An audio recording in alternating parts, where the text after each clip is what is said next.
What's up, guys? Sadly, this is going to be the last video of me in front of like all my Halloween stuff, which makes me sad because it means that Halloween's almost over.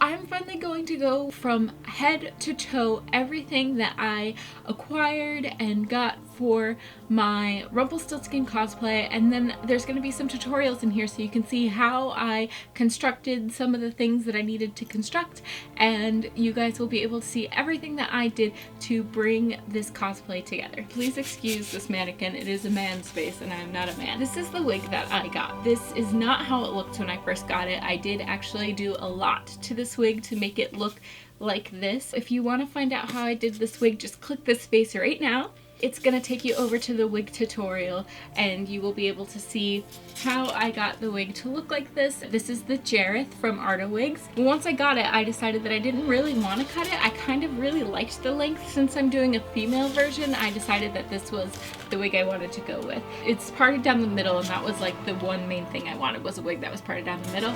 So this is what I got. I got these contacts and I decided to just wear them because I don't really know how to show you guys contacts without putting them in my eyes. These are contacts from Pinky Paradise. They came with this super cute little elephant contact case. My number one thing I wanted was contacts that I would be able to wear and be able to see with. So I needed prescription ones. Not all circle lenses come prescripted. However, these ones did. I feel like when I wear it without my Rumple costume, if my hair was still black, I'd look all hot like Alice Cullen. They work really well because they're kind of a yellowy, green, murky color, and they're perfect for the Rumplestiltskin cosplay. So that's why I got those. When I was trying to put this costume together, I searched and searched for a coat that kind of looked like Rumple's. I looked at pirate coats, I looked at Renaissance coats, medieval coats, and I found a few perfect ones, but they're upwards of $400, $500, $600. And one of my main things when it comes to putting my cosplays together is I go for a really tight budget. I try to spend the least amount of money as possible. I don't have hundreds and hundreds of dollars to spend on a cosplay, and I like to think that I'm creative enough that I can come up with something that's my own that won't cost me tons and tons of money. So I never could find a coat that I was doing, and then it hit me again. Well, I am doing a female version. I do want crocodile skin. Like, that is one of the main things I want because I feel like that's something that really defines Rumpelstiltskin, is the crocodile skin. And as you know, Hook calls him crocodile. He has this awesome like sash of crocodile that goes over his coat. So what I decided to do was make that sash. I got this crocodile skin from Joann Fabric and it was on clearance for like $9 a yard. So I bought a whole yard and I only used half of it to make this actually. I made this completely from scratch. I didn't have a pattern or anything. Here's what it looks like on. So it kind of has these pinches down the center just like his does. And it even has like this popped collar here. So the first thing I did was lay this out. I kind of just folded the fabric over top of the vest so I could see where it ended on the back. So I lined it up so it lined up with the back perfectly, and I folded that in half. And then I laid the vest on top and I kind of measured it down twice because I wanted the neck to stand up, so I needed some extra fabric at the top.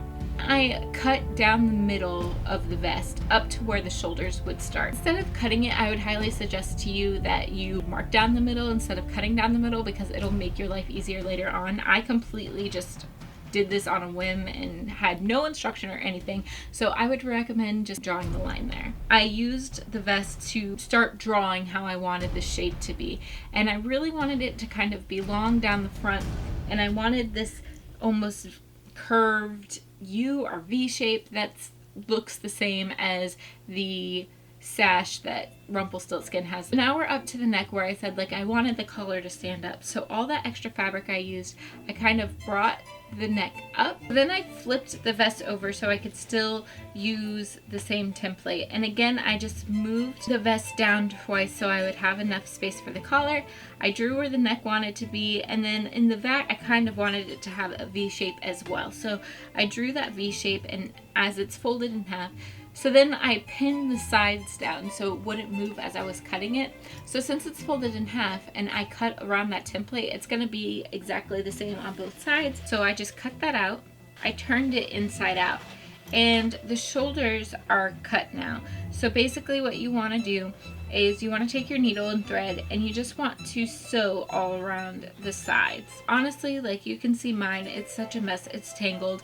I'm not the best sewer in the world, but all I knew was that I really wanted it to stay together, and that was what was important to me. I wanted the collar to stand up, so what I did is I pinched where the shoulder line was and kept it in line, and I just pinched where the collar was and sewed that up too. So that was going to help the collar stand up, and it was in line with the shoulder line. You just want to take this neck piece and sew the insides in all the way up, but you want to keep the edges as close to each other as possible. Once you turn it inside out, you'll have this popped collar. I wanted to add a little dimension to the crocodile sashes. So basically I just turned it inside out, and as you can see, I did draw a white line down the center of this, and I did a little like weaving motion. So I picked up one side and pinched it and just put my needle through there, and then I picked up another side and pinched it and put my needle through there.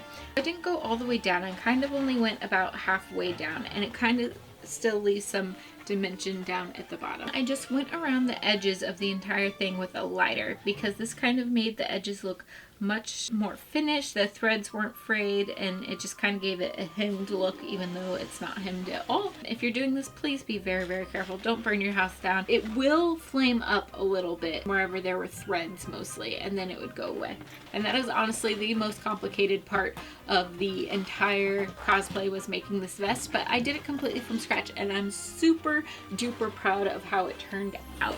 The next thing that I got for my cosplay is I knew from the start that I was going to do a female version of Rumplestiltskin, and I knew that instead of wearing like a vest, I really wanted a corset. Like that was what was really important to me. This is the corset that I wound up getting, and I love that it had little pouches on it because these are real pouches and I can actually put things in there. So like when I go out on Halloween, I can put my ID and money in here. It is brown. I knew I wanted brown because Rumpelstiltskin's vest is brown, so I still wanted to play off of that.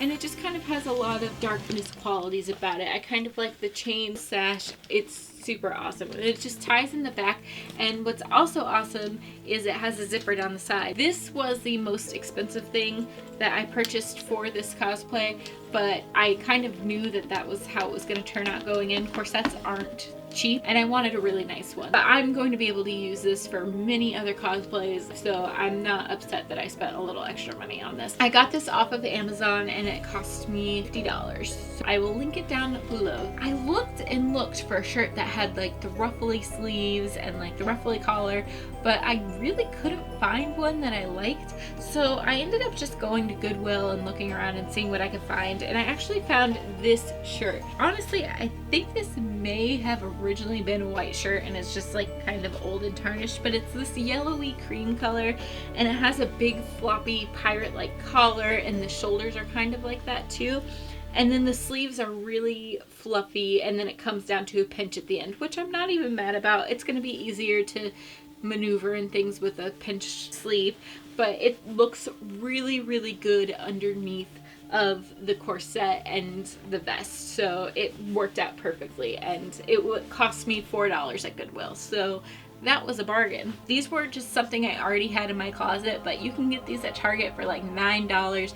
They're just wet look leggings, so like fake leather leggings, shiny black. These were perfect. I already had them in my closet, so I didn't have to spend a penny on those. And last but not least, I was looking around for boots for forever, and originally I was going for like lace up combat type boots, and I almost spent like 40 bucks on boots. But the same day that I went to Goodwill, I came across the most perfect pair of boots, and they wound up only costing me $8. Sometimes things happen like that.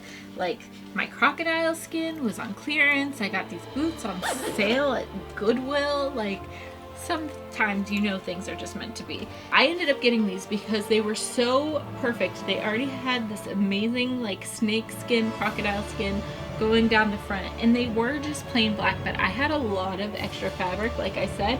So I took that crocodile fabric and I made these boot cuffs to kind of give them a little more texture. They've got a cute little heel and they're pointy toed, which kind of adds to the feminine effect. With the boot cuff especially, they look super rumply. And this kind of like ties it all together, kind of brings the brown in with the black, because a lot of people think that brown and black don't go together, but Rumple pulls it off very well. He wears brown and black together all the time. So this is what they look like. I just took some of the scrap fabric that I had from my vest and I unzipped the boot and unfolded it and laid it down on the scrap fabric.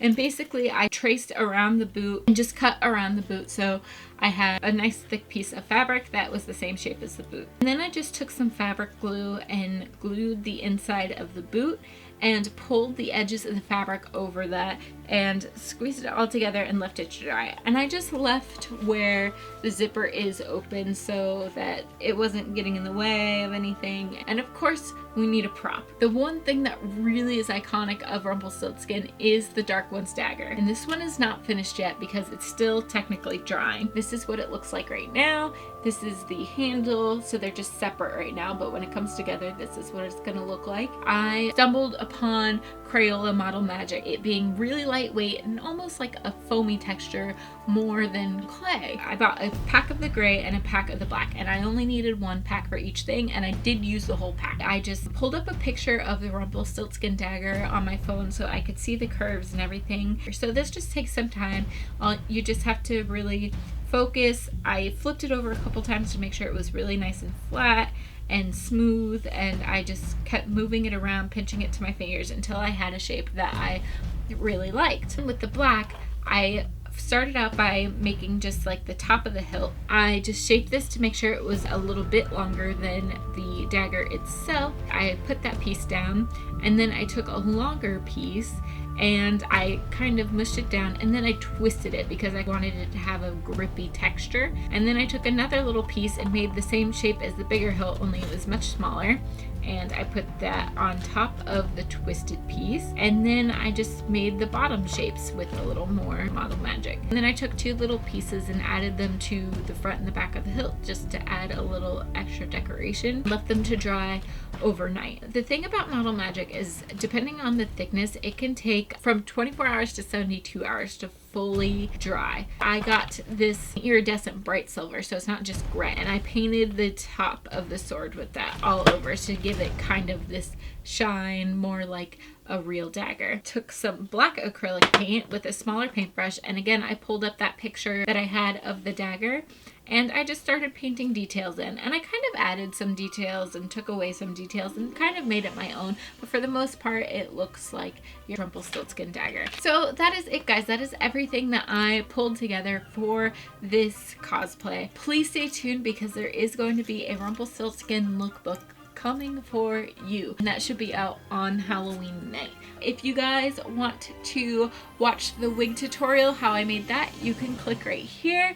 If you want to watch the makeup tutorial, how I did all of my Rumple makeup, you can click right here, and that will bring you to those videos. If you guys have any questions, comments, concerns, please leave them down below and I will be happy to answer any of your questions. I am leaving all the links to anything that I can leave links to. All of those will be down below. If you guys enjoyed this video, please give it a big thumbs up and please subscribe. I would love to have you join the Awkward Gravity X family. I will see you guys very soon with a new video. Bye-bye!